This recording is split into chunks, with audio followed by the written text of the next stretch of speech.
And are you guys like all in a class together, or Yep. is this the class coming here, or was it is this the culmination of like something you've been doing all semester or something? Yeah. So we took a class on it's essentially the Lost Coast and climate resiliency, and we did it through a global social work perspective.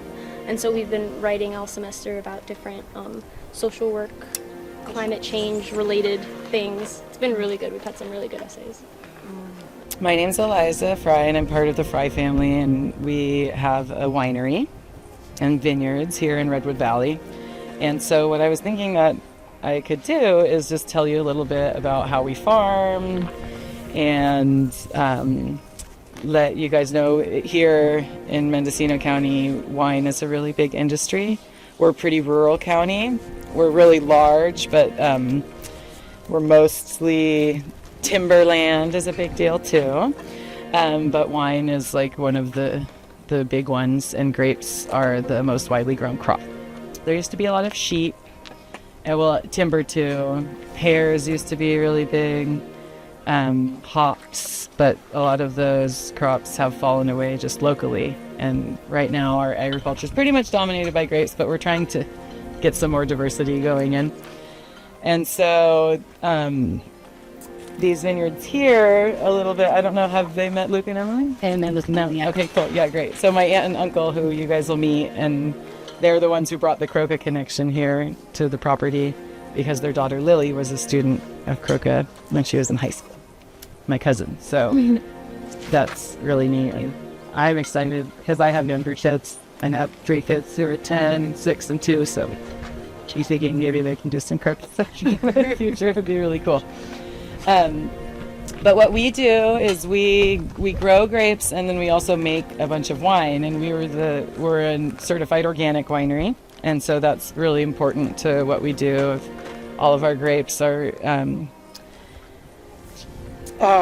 certified organic and grown that way because, well, there's a couple of reasons. One is just for the health of soil and water. That's like the most foundational of them. But then also we think that you get better quality fruit by growing that way. And then we make wine. And so we make a lot of wine. We don't grow all of the grapes that we use. We also buy grapes from about 45 different other farmers. And most of them are local, but one of the interesting things tying into climate change is we've been starting to work with growers out of our area because we've had some different climate-driven issues, mainly drought and fire. And so I don't know if you've talked much about the fire, or if you've noticed, but you could see we had a really big wildfire here in 2017. And that was an interesting learning experience because all the grapes that were still out in the field were basically ruined. And that was the closest that fire got to our actual vineyards, but we had issues in the past, and it's starting to become more common with a problem in grapes called smoke taint, where if you have a really heavily smoky year, where there have been a few over the last decade where, all summer long we'll have smoke in the skies. And it's uncomfortable to live in, but also the flavor of the smoke can go into the grapes, and then it's really, really challenging to come out with a wine that anyone wants to drink. And there are some interesting approaches. People are trying to figure out ways to filter wine to get rid of the smoke flavor, but really once you have it, it's really hard to deal with. So that's been a new learning curve for us, and it's kind of pushed us a little farther out of where we would normally source grapes as close to home as possible. So we had a couple interesting things that came out of that. The year when the big fire happened here in 2017, that following spring, my uncle and brother went down and made some wine in Argentina, and we actually shipped it up here. So we found some organic vineyards down there, and that was interesting, but it was, really expensive in terms of all the costs of transportation and labor and working in a different facility. That it can be challenging. Things are a little different. So that was one. And then we've just within California and the West Coast, we've been pushing a little farther. So we're starting to get some fruit from up in Washington and also other regions of California. And that is definitely a direct relation to climate, because I don't know that those steps would have been taken, like if we hadn't had that experience of not having enough grapes to make the amount of wine that we need to sell for the year. So that's been one. And then with water here in California, we're what they call a Mediterranean climate. And that means that we get all of our rain in the winter months. So our rain season clocks from like July to July is what we consider 1 year of rainfall. And so it's really normal to have no rain from like May through September. And so that's normal, but then even still we've had less water. So we've come into some issues locally with not having water through our irrigation district, because we have a local water district that collects water, and then there are pipes underground and they get pumped to different farms to be used in growing grapes. And for the last year we haven't had our ag water in Redwood Valley because we've had a big water shortage. And that is climactic. It's interesting. Some of it's also political, because our big reservoir that services a lot of Mendocino County and here in Redwood Valley is called Lake Mendocino. And it's just interesting how decisions long ago can affect things in the current time, because when that reservoir was built, Mendocino County, which is a lot more rural and smaller, in between us and going down to San Francisco, we have Mendocino County along the coast. The next southern county is Sonoma, and the next is Marin, and then you get to the Golden Gate Bridge. And so when the reservoir was built in the 1950s, Sonoma and Marin paid most of the money for constructing the dam. And so even though it's in our backyard, Redwood Valley only has access to the top 10 feet of the water. So on a low water year, where it's one of those things where we don't have access to that deeper water.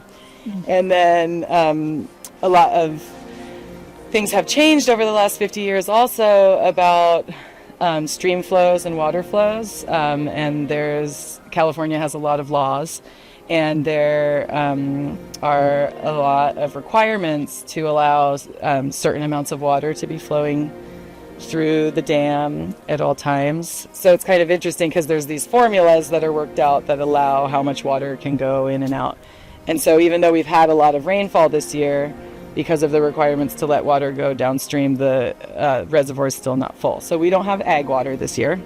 And it's not a problem in all of our vineyards. A lot of our vineyards over the years, we've built ponds that catch rainwater, and they fill up most every year. And so then we have some water to work with. But we work on a lot of different properties, and so some of them don't have any water. So that affects yields too. Referring to something as ag water, what's ag water? Oh yeah, ag water. So that's a good question. Is it not egging? No, it's actually, what I said was ag.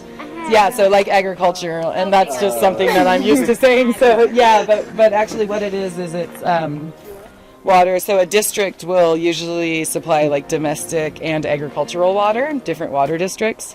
And so ag water is usually cheaper because it's bigger volumes, and it's for a baseline industry. And then also it's not treated. Like water that goes into houses gets treated and chlorinated, and depending on different districts, they have just different treatment standards. But ag water is usually just the raw water. And so it's not drinking water. Mm-hmm. Yeah. Quick clarification. One thing when I moved back east that I was so startled by growing up farming in California is that often you don't need to drip irrigate your fields on the east. Have any of you spent time on farms in the east at all? Not much? No.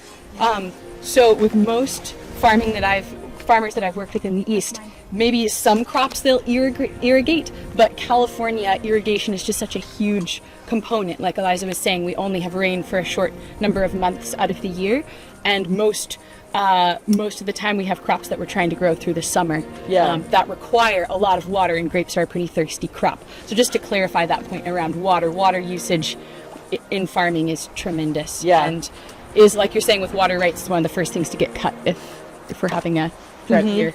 Yeah, and grapes can be grown a number of different ways. Grapes can be grown dry farmed. One of our biggest water uses is actually for frost protection, because we're on the cold end of the climates that grapes grow in. And it's only, there's a sensitive month or so, like you can see right now, these grapes are just coming out, and we're just reaching the end of our frost season. And so, like if it were to frost right now, then these little baby vines, the little baby leaves would get damaged, and then the plant couldn't make its fruiting branch for the year. And so a big source of our water usage is for frost protection, because people figured out somewhere along the line that if you use sprinklers and if you use sprinklers and it gets down below freezing, if you continually sprinkle water on the plants until the temperature comes back up, even if they're coated in ice, as long as there's water flowing along the outside of that ice, then it'll keep the temperature at 32 degrees and the tissues of the plants won't get damaged. So that's called overhead frost protection, and it's done with sprinklers in the vineyards. And so that's a really big one. Grapes can survive throughout the summer without water. They don't make as many grapes, and sometimes the plants get stressed, and it can affect like how long a vineyard will be productive. And so we irrigate a little bit depending on the site. Another interesting thing about California is that there's a huge variation of soils, because compared to the East Coast, we're really young geologically. And so, like the Appalachian Mountains that stretch along the East Coast are the oldest mountains in the world.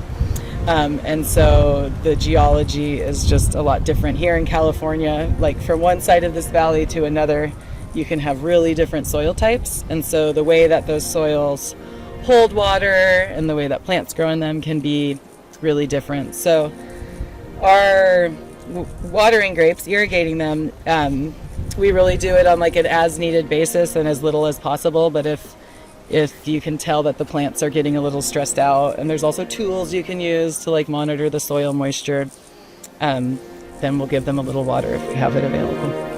Yes.